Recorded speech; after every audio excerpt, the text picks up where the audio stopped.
ನೇತ್ರಾವತಿ ನದಿ ತೀರದಲ್ಲಿ ಶವ ಹೂತಿಟ್ಟ ಆರೋಪಕ್ಕೆ ಸಂಬಂಧಪಟ್ಟಂತೆ ಮತ್ತೆ ಬಂಗ್ಲೆಗುಡ್ಡಕ್ಕೆ ಹೊರಟಿದೆ ಎಸ್ಐಟಿ ತಂಡ.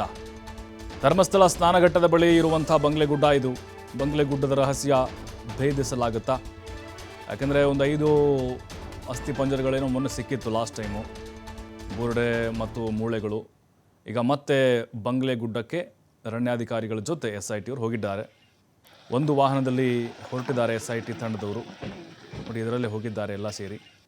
ಅಂದರೆ ಏನೀಗ ಆ ಬಂಗ್ಲೆಗುಡ್ಡದಲ್ಲಿ ಅಂಥದ್ದು ಏನು ರಹಸ್ಯ ಇದೆ? ಈ ವಿಠಲಗೌಡ ಇದ್ದಾರಲ್ಲ, ಸೌಜನ್ಯ ಅವ್ರ ಮಾವ, ಅವರು ಆರೋಪಗಳನ್ನು ಮಾಡಿದರು. ಅಲ್ಲಿ ಶವಗಳ ರಾಶಿನೇ ಇದೆ, ಮತ್ತು ಮಕ್ಕಳ ಅಸ್ಥಿಪಂಜರ ಕೂಡ ನಾನು ನೋಡಿದೆ ಅಂಥೇಳಿ. ಅದಾದ ಮೇಲೆ ಕಾರ್ಯಾಚರಣೆಯನ್ನು ಮಾಡಿದಾಗ SIT ಅವರು ಆ ಟೈಮ್ನಲ್ಲಿ ಒಂದು 5 ಅಸ್ಥಿಪಂಜರಗಳು ಸಿಕ್ಕಿತ್ತು.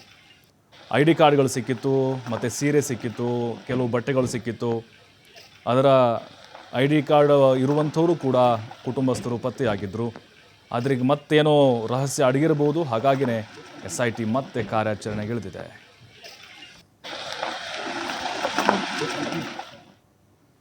ಧರ್ಮಸ್ಥಳದಲ್ಲಿ ಅನನ್ಯ ಭಟ್ ನಾಪತ್ತೆ ಆರೋಪಕ್ಕೆ ಸಂಬಂಧಪಟ್ಟಂತೆ ನಟ ನಿರ್ದೇಶಕನ ಸಹೋದರನಿಗೆ SIT ನೋಟಿಸ್ ನೀಡುವಂಥ ಸಾಧ್ಯತೆಗಳಿದ್ದಾವೆ.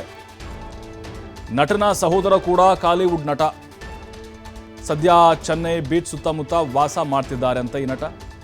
ವಾಸಂತಿ ಕೇಸ್ನ ತನಿಖೆ ವೇಳೆ ನಟನ ಹೆಸರು ತಳಕು ಹಾಕೊಂಡಿತ್ತು. SITಗೆ ವಿಳಾಸ ಸಿಗದೆ ನೋಟಿಸ್ ನೀಡೋಕೆ ಇಷ್ಟು ಕಾಲ ಆಯಿತು, ವಿಳಂಬ ಆಯಿತು.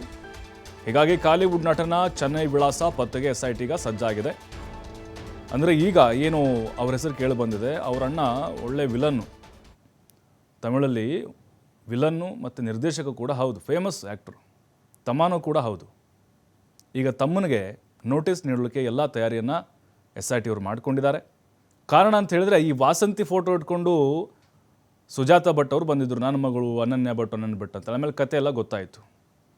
ಈಗ ಈ ವಾಸಂತಿ ಪ್ರಕರಣಕ್ಕೆ ಸಂಬಂಧಪಟ್ಟಂತೆ ಟ್ವಿಸ್ಟನ್ನು ಕೊಟ್ಟಿದ್ದರು ಸುಜಾತ ಭಟ್ ಅವರು. ವಾಸಂತಿ ಅವರು ಸತ್ತೇ ಇಲ್ಲ ಅಂಥೇಳಿ ಆ ಒಂದು ವಿಚಾರಗಳನ್ನು ಕೆದಕಿದಾಗ ಈ ನಟನ ಸಹೋದರನ ಹೆಸರು ಕೂಡ ತಳಕು ಹಾಕ್ಕೊಂಡಿತ್ತು. ಅಂದರೆ ವಾಸಂತಿ ಬೆಂಗಳೂರಿನಲ್ಲಿ ಮದುವೆ ಆಗಿರ್ತಾರೆ, ಅಂದರೆ ಬೆಂಗಳೂರಿನಲ್ಲಿ ಗಂಡನ ಜೊತೆ ಇರ್ತಾರೆ ವಾಸಂತಿ. ಇಲ್ಲಿದ್ದಾಗ ಈ ವಾಸಂತಿ ಗಂಡ ಏನಲ್ಲ, ವಾಸಂತಿ ಗಂಡನ ಫ್ರೆಂಡ್ ಈ ನಟ, ಅಂದರೆ ನಟನ ತಮ್ಮ, ಅವನು ಕೂಡ ನಟನೆ. ಬೆಂಗಳೂರಿಗೆ ಯಾವಾಗ ಬರ್ತಾ ಇದ್ದರು, ಇದೇ ವಾಸಂತಿ ಅವ್ರ ಮನೇಲಿ ಅವನು ಉಳ್ಕೊಳ್ತಾ ಇದ್ದಂತೆ, ಗಂಡನ ಫ್ರೆಂಡು. ಹಾಗಾಗಿನೇ ಈಗ ಈ ವಾಸಂತಿ ಅವರ ವಿಚಾರಕ್ಕೆ ಸಂಬಂಧಪಟ್ಟಂತೆ ಆತನನ್ನು ಕೂಡ ವಿಚಾರಣೆಗೆ ಒಳಪಡಿಸುವಂಥ ಸಾಧ್ಯತೆಗಳಿದ್ದಾವೆ.